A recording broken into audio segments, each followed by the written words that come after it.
Hablemos de consumo solidario.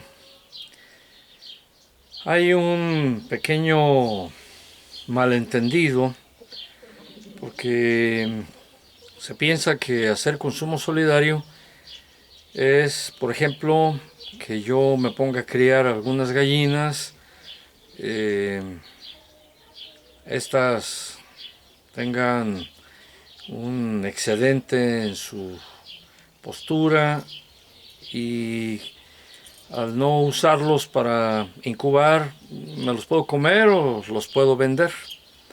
Si las gallinas están criadas libres y se alimentan de manera orgánica, entonces yo puedo pedir en solidaridad que en lugar de comprarme un kilo de huevos en 40 pesos, como pudiera ser el caso en este momento, yo pediría que me premien con una compra de huevos entre 70 y 90 pesos.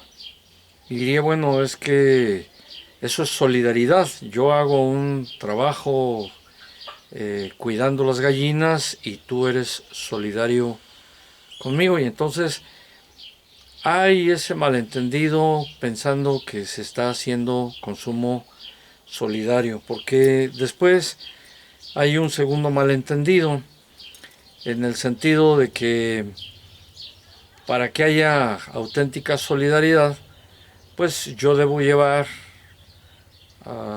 los huevos en una caja o en una canasta y colocarme en alguno de los tianguis con los que usualmente damos a conocer los productos y a los productores. Y entonces hay confianza de que nos conocemos, de que el emprendimiento es pequeño, de que yo les digo que las gallinas son orgánicas y entonces los huevos también. Hay la idea de que ya estamos haciendo consumo solidario, pero déjenme decirles algo. Hablando de solidaridad y de escala, yo reflexiono en cuanto a la cantidad de autopistas, me gustaría tener ese dato, la cantidad de autopistas que están concesionadas al sector social de la economía, es decir, a ejidatarios, a pobladores de comunidades indígenas, pueblos originarios, a cooperativas, a organizaciones de trabajadores. No tengo ese dato, me gustaría saber cuántas aerolíneas, por ejemplo, están también operando o siendo operadas por compañeros y compañeras del sector social de la economía y así sucesivamente. Pero si la escala sobre la que partimos es de la capacidad de cada uno de nuestros compañeros individualmente, estamos fortaleciendo el individualismo. Si yo digo que estoy produciéndolo en cooperación con un grupo de gentes que nos reunimos y hacemos el trabajo, está bien, es correcto, ya hay cooperativismo en esa situación. Sin embargo, la escala sigue siendo el detalle por el que nos tenemos que preocupar. El siguiente aspecto sería, bueno, estamos comprando y vendiendo. Entonces, no estamos realmente vinculados, enlazados con el productor.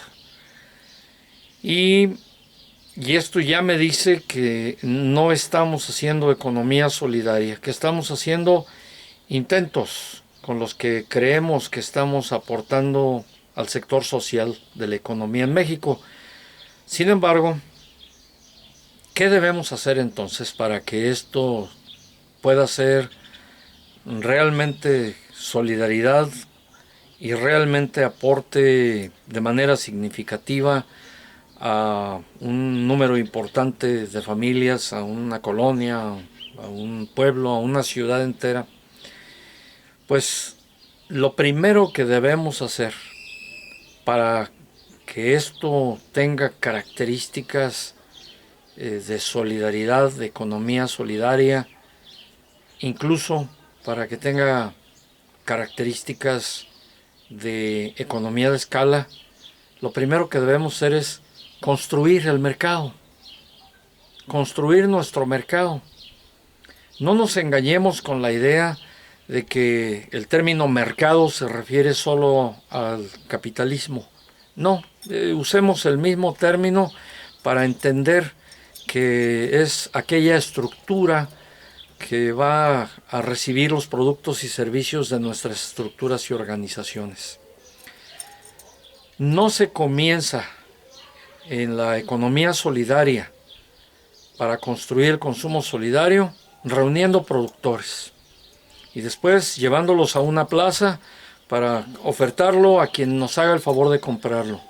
Se debe hacer primero la integración de consumidores. Cuando tenemos suficientes familias integradas para poder responder por un cierto volumen de producción, entonces podemos comenzar a invitar a los productores. Imaginemos a un productor de granos de maíz que nos dice que tiene 2 hectáreas y que está obteniendo 6 toneladas por hectárea y nos va a entregar 12 toneladas y lo llevamos a un tianguis en el que tiene que ofrecer sus 12 toneladas de maíz. Ya tenemos 2 limitantes. La primera, la mayoría de la gente urbana hoy no compra maíz, ni para su consumo, ni para el consumo de sus animales. La segunda limitante es cuántas gentes necesitaríamos comprando maíz para que hagan las tortillas en su casa. Es decir, que requerimos una estructura más organizada para que esto sea realmente funcional. Si tenemos primero organizados a los consumidores y los consumidores tienen la capacidad para transformar algunas materias primas en los productos que requieren para su consumo, entonces la siguiente etapa es establecer talleres de procesamiento agroindustrial, en donde podemos tener el maíz de este productor que tiene 12 toneladas y lo podemos nixtamalizar y transformarlo en tortillas. Un taller en el que podemos hacer esas tortillas y podemos distribuirlas entre los consumidores que ya nos integramos previamente. Pero para esto hay necesidad de organizar algunos otros aspectos. Seguro que sí. Es muy probable que no se trate solo de un productor. Es muy probable que haya varios productores y que entonces ya no estamos hablando de 12 toneladas, sino de 200 toneladas o 1200 toneladas. Y entonces requerimos capacidad para almacenar, requerimos capacidad para transportar. Necesitamos entonces construir en función de la estructura de consumo solidario, de nuestro mercado solidario o de nuestro nicho de mercado solidario, requerimos, de acuerdo con la cantidad de consumidores y los volúmenes de consumo, hacer una planificación con respecto a la producción, a la capacidad de almacenamiento, a la logística para la distribución a los diferentes centros de transformación y por último para hacerlo llegar a todas las familias que nos integramos. Como podemos ver en este ejemplo, la posibilidad de organizar el consumo solidario depende de nuestra capacidad para organizarnos como sociedad. Esto se hace siguiendo el procedimiento inverso que se utiliza en las estructuras capitalistas. Allá se produce, se transforma, se almacena, se hace lo necesario, se transforma y se oferta al mercado compitiendo en función de precios.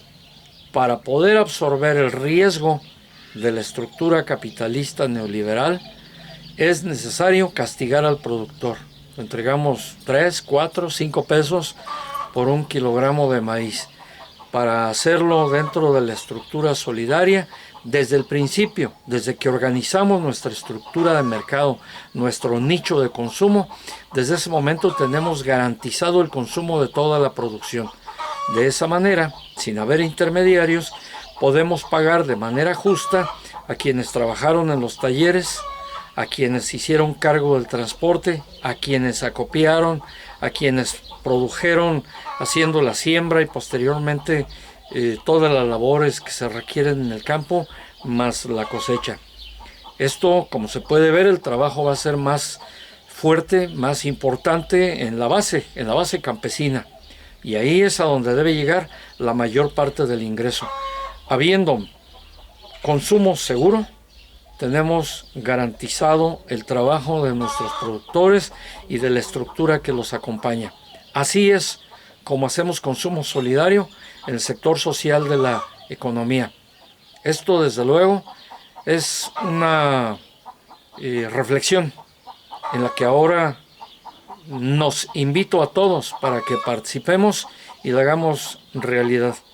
Ya hemos visto que ni el mercado tiene la capacidad para responder a situaciones como la que estamos viviendo, ni el capitalismo ofrece protección a los trabajadores.